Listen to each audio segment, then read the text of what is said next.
ಇದು ಬ್ರಿಟನ್ ಮೂಲದ ಲಾನ್ಜಾಂಟೆ ಅನ್ನುವ ಸೂಪರ್ ಕಾರ್ ಕಂಪನಿ. ಇಂಟ್ರೆಸ್ಟಿಂಗ್ ಸಂಗತಿ ಅಂದ್ರೆ ಇದರ ಲೋಗೋ ನಮ್ಮ ಗಣೇಶ. ಅಚ್ಚರಿ ಎನಿಸಿದ್ರು ಇದು ಸತ್ಯ. ಸಾಮಾನ್ಯವಾಗಿ ಸೂಪರ್ ಕಾರ್ ಲೋಗೋಗಳಿಗೆ ಸಿಂಹ, ಗರುಡ, ಗಿಡುಗ ಈ ರೀತಿಯ ಶಕ್ತಿ, ವೇಗ ಮತ್ತು ಆಕ್ರಮಣಶೀಲತೆಯ ಸಂಕೇತಗಳನ್ನು ಆಯ್ಕೆ ಮಾಡಿಕೊಳ್ತಾರೆ. ಆದ್ರೆ ಈ ಬ್ರಿಟಿಷ್ ಬ್ರ್ಯಾಂಡ್ ಗಣಪತಿಯನ್ನೇ ಆಯ್ಕೆ ಮಾಡಿಕೊಂಡಿದೆ. ಇದರ ಹಿಂದೆ ಒಂದು ಕಾರಣ ಇದೆ. ಲಾನ್ಜಾಂಟೆ ಕಾರಿನ ಸ್ಥಾಪಕ ಪೌಲ್ ಲಾನ್ಜಾಂಟೆ ಅವರಿಗೆ ಜಾರ್ಜ್ ಹ್ಯಾರಿಸನ್ ಅನ್ನುವ ಸ್ನೇಹಿತರಿದ್ರು. ಇವರೇ ಗಣೇಶನ ಲೋಗೋವನ್ನ ಸಜೆಸ್ಟ್ ಮಾಡಿದ್ದು.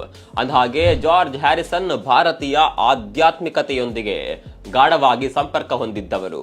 ಅವರಿಗೆ ಶ್ರೀ ಗಣೇಶನಲ್ಲಿ ಅಪಾರವಾದ ನಂಬಿಕೆ ಇತ್ತು. ವಿಘ್ನಗಳನ್ನ ದೂರ ಮಾಡುವ ದೇವರು, ಯಾವುದೇ ಕಾರ್ಯಕ್ಕೆ ಶುಭಾರಂಭ ಮಾಡುವ ಶಕ್ತಿ ಗಣೇಶನಲ್ಲಿ ಇತ್ತು ಅಂತ ಅವರು ನಂಬಿದ್ರು. ಗಣೇಶನು ಕೇವಲ ದೇವರು ಮಾತ್ರ ಅಲ್ಲ, ಅವನು ಸಮೃದ್ಧಿ, ಸ್ಪಷ್ಟತೆ ಮತ್ತು ನಿರ್ಬಂಧರಹಿತ ಸಾಗಣೆಯ ಸಂಕೇತ. ಹೀಗಾಗಿ ಗಣೇಶನನ್ನೇ ಲೋಗೋ ಆಗಿಟ್ಟು ಅದಕ್ಕೆ ತಕ್ಕದಾದ ಕಾರು ರೆಡಿ ಮಾಡಿ ಅಂತ ಸಲಹೆ ಕೊಡ್ತಾರೆ. ಇದು ಲಾನ್ಜಾಂಟೆ ತಂಡಕ್ಕೆ ತುಂಬಾನೇ ಇಷ್ಟವಾಗುತ್ತೆ. ವಿಘ್ನ ವಿನಾಶಕ ಗಣೇಶನೇ ಅವರ ಬ್ರ್ಯಾಂಡ್ ನ ಲೋಗೋ ಆಗಿ ರೂಪುಗೊಳ್ತಾನೆ. ಇಲ್ಲಿ ನಿಜಕ್ಕೂ ಗಮನಿಸಬೇಕಾದ ಸಂಗತಿ ಏನಂದ್ರೆ, ಇಂದು ಭಾರತೀಯ ಸಂಸ್ಕೃತಿ ಒಂದು ಜಾಗತಿಕ ಬ್ರ್ಯಾಂಡ್ ಆಗಿ ಬದಲಾಗ್ತಾ ಇದೆ. ಯೋಗದಿಂದ ಹಿಡಿದು ಆಯುರ್ವೇದದವರೆಗೆ, ಸಂಸ್ಕೃತ ಪದಗಳಿಂದ ಹಿಡಿದು ಆಧ್ಯಾತ್ಮಿಕ ಚಿಂತನೆಗಳವರೆಗೆ, ಹೀಗೆ ಎಲ್ಲವನ್ನ ಕೂಡ ವಿದೇಶಿಯರು ಪಾಲನೆ ಮಾಡ್ತಾ ಇದ್ದಾರೆ. ಆದ್ರೆ ನಾವು ಮಾತ್ರ ವಿದೇಶಿ ಸಂಸ್ಕೃತಿಯತ್ತ ಮುಖ ಮಾಡಿದ್ದೇವೆ.